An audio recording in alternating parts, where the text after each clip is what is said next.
Salam. Silakan masuk. Ya. Silakan Herdi. Duduk, Her. Ya. Silakan duduk. Herdi, sehat? Alhamdulillah sehat ya. Mulai kegiatan hari ini, alangkah lebih baiknya kita berdoa terlebih dahulu ya, supaya diberikan kelancaran.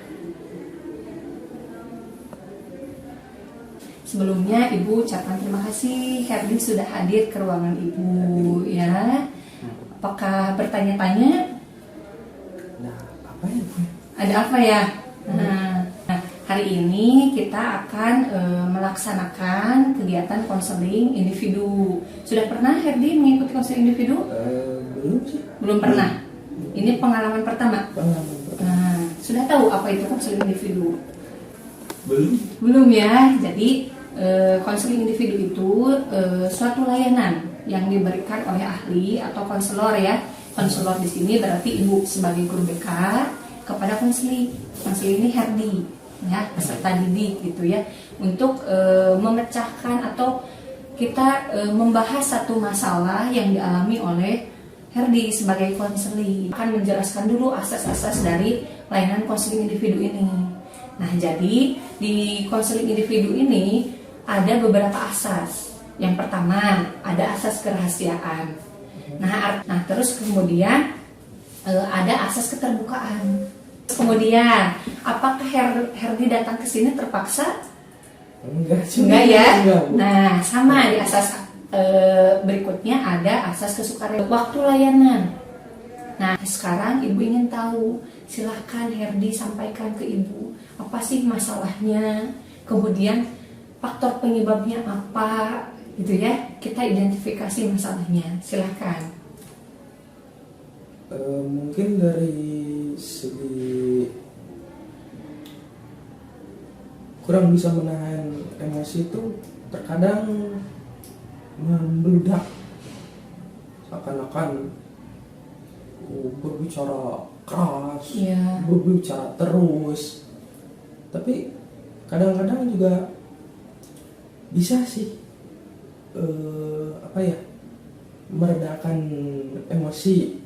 Jadi kalau punya masalah tuh sama temen ataupun pacar, ada masalah ini, konflik ini. Sebenarnya tuh saya tuh orangnya egois. Bisa dibilang egois karena mungkin dari segi itu bisa marah, membludak. Kalau membludak marah terus. Tapi mungkin ya bisa sih. Mungkin agak bisa. Jadi tadi yang disampaikan oleh Herdi itu, kalau marah itu biasanya meledak-ledak gitu ya, sulit sekali mengendalikan rasa amarah. Sekali meledak. Sekali meledak. Bahkan kalau boleh Ibu tahu, kira-kira faktor penyebabnya apa sampai Herdi itu merasa saya tuh nggak bisa nih kalau marah tuh dikendalikan dengan baik gitu ya.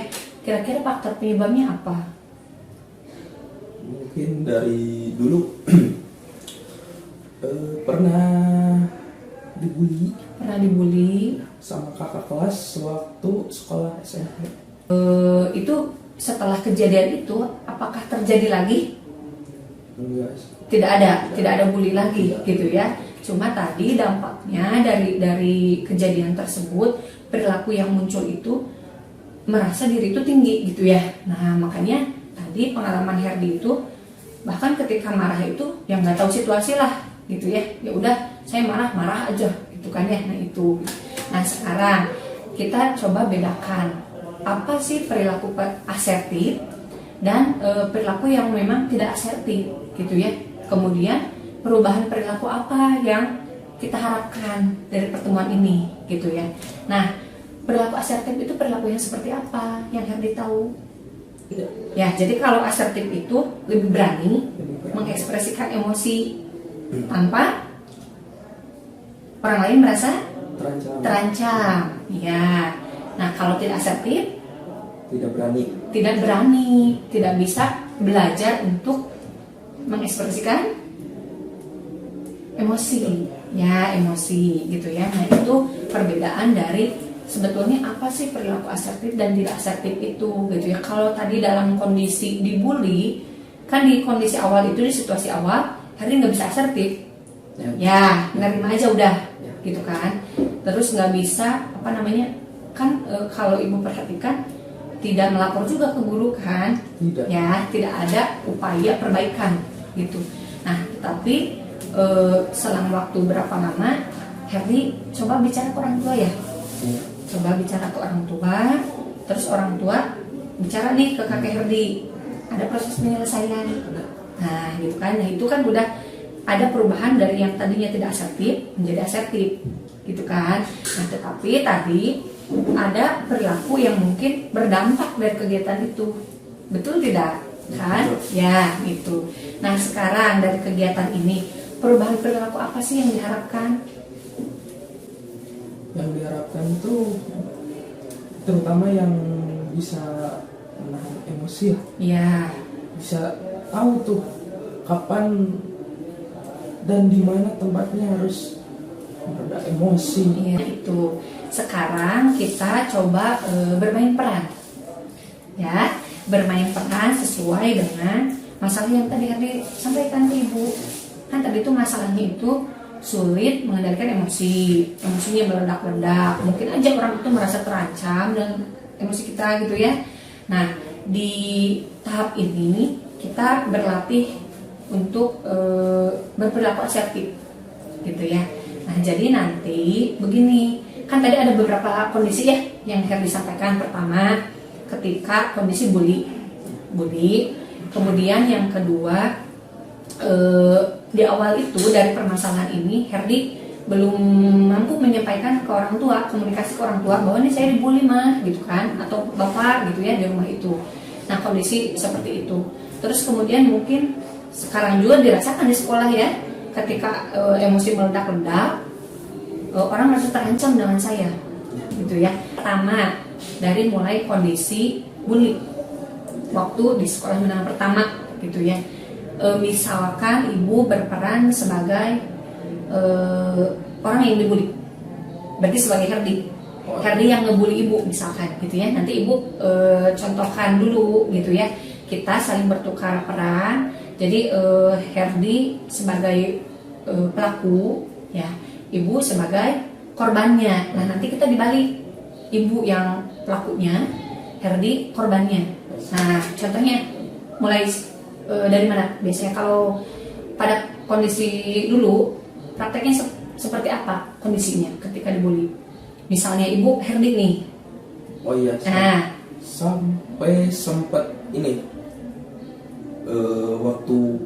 bahkan waktu jam pelajaran sekolah, karena gurunya nggak masuk, jadi kan jam kosong tuh, tapi ada tugas juga, tapi sebagian udah ngerjain, terus karena takut buat keluar kelas, karena jadi diam aja di kelas tuh. Mereka tuh datang ya kelas, kan waktu itu pintu tuh terbuka ya, ada dua kan, itu kan besar, langsung datang, mana Herdi, masih Herdi, itu padahal tuh waktu di kelas tuh ada tuh cewek-cewek yang ada deh yang di kelas, nggak ada sama sekali yang bilang ke guru gitu, ayo katanya, sampai berkata-kata kasar. Ya kurang enak denger juga kan. Kamu sampai diajar, pernah sampai meja itu diangkat, digedor lah, berapa meja ditarik ayo sampai nangis di kelas gitu ya. Nah sekarang kita balik menjadi perilaku yang asertif. Nah dalam kondisi yang seperti itu, sekarang ibu yang kakak tingkatnya Herdi berperan sebagai Herdi yang sudah bisa asertif ya. Kalau tadi kan ibu berperan sebagai Herdi yang dulu, yang sebelumnya saya nggak bisa asertif, ya udah nangis gitu ya, nangis nggak bisa apa-apa, mau minta pertolongan juga yang lain kayaknya acuh aja gitu ya. Nah sekarang ibu balik, misalkan tok mungkin ya ke kelas, ada yang namanya Herdi nggak gitu kan, misal ibu tuh kakak tingkatnya. Terus Herdi kan ngerasa ini saya gitu kan ya. Ini nggak angkat tangan nggak? Ya saya apa gitu? Enggak, langsung diam. Wah, mereka datang. Ya, nah ketika Herdi bersikap asertif, perannya yang dimunculkan seperti apa? Mungkin seharusnya dulu tuh bilangnya gini, ya, kenapa lagi nih? Ya. Kenapa lagi? Ada apa lagi nih? Kan kemarin udah ada minta maaf. Iya, terus ibu ngelawan nih misalnya, ya kan kamu minta maafnya nggak benar, terus bagaimana? Apa ya? Respon Herdi? Si yang nyolotnya itu bukan dia yang kemarin kenanya, Iya. jadi temennya. Jadi bingung harus jawab apa. Kan kemarin udah, mungkin harusnya gini ya Bu. Iya. Kemarin kan udah minta maaf semuanya. Ya, namanya ya nggak bisa disebut ya. Iya. Kemarin udah minta. Tugas rumahnya itu ada lembar kegiatan. Nah, namanya itu speak your mind. Jadi bicarakan apa yang ada di pikiran Herdi itu, ekspresikan perilaku yang ingin diekspresikan oleh Herdi.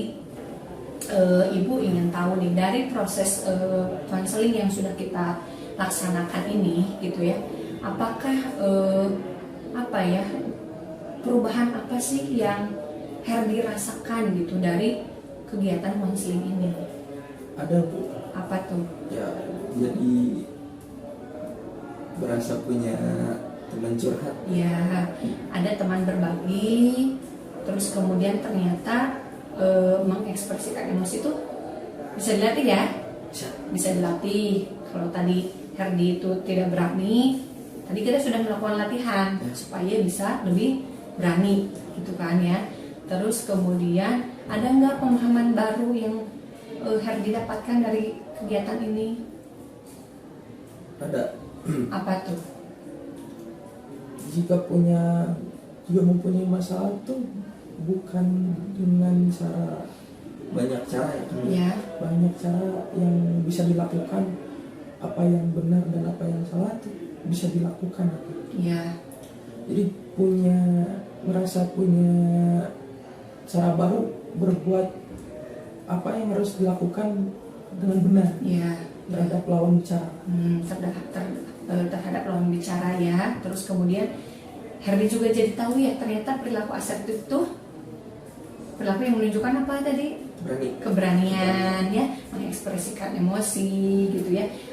Ternyata kita jadi manusia itu ya harus asertif gitu ya, harus berani mengekspresikan emosi kita. Ya emosi itu tidak hanya marah sebetulnya gitu ya, rasa sedih kita, rasa kecewa kita diekspresikan ya, tanpa merasa orang lain tuh terancam ya, terancam dengan perilaku kita gitu ya. Nah, senang mengikuti kegiatan konseling ini? Senang ya. Jadi hati ada yang plong gitu. Iya, ada perasaan lega mungkin. Tadi Ibu sudah share ke Herdi gitu ya. Untuk evaluasi layanan itu diisi oleh Herdi gitu ya. Nah, jadi kesimpulannya dari kegiatan hari ini apa kesimpulannya? Kesimpulannya itu kan apa ya? Janganlah jadi diri yang merasa paling tinggi. Kurang sesuai. Nah, kalau misalkan Herdi dapat pemahaman baru nggak? Misalkan nggak dapat berarti cuma satu. Nah, semakin tinggi nilai berarti Herdi semakin dapat kan yang tadi Ibu tugaskan. Yang lembar kerja silakan nanti Herdi isikan nih praktik apa yang sudah Herdi lakukan baik itu di rumah maupun di sekolah. Nanti tadi di 2 minggu ke depan ya kita bisa adakan pertemuan sesi 2 berarti pertemuan kedua ya. Nah, baik karena ini sudah tahap akhir ya, akhiran, kita alangkah lebih baiknya menutup kegiatan dengan berdoa terlebih dahulu ya. Tadi di awal kita berdoa, di akhir juga kita berdoa lagi ya. Baik, silahkan berdoa. Terima kasih ya Herdi, Ibu ucapkan. Assalamualaikum warahmatullahi wabarakatuh. Ya, silahkan Herdi, barangkali mau istirahat atau ke kelas ya. Ya.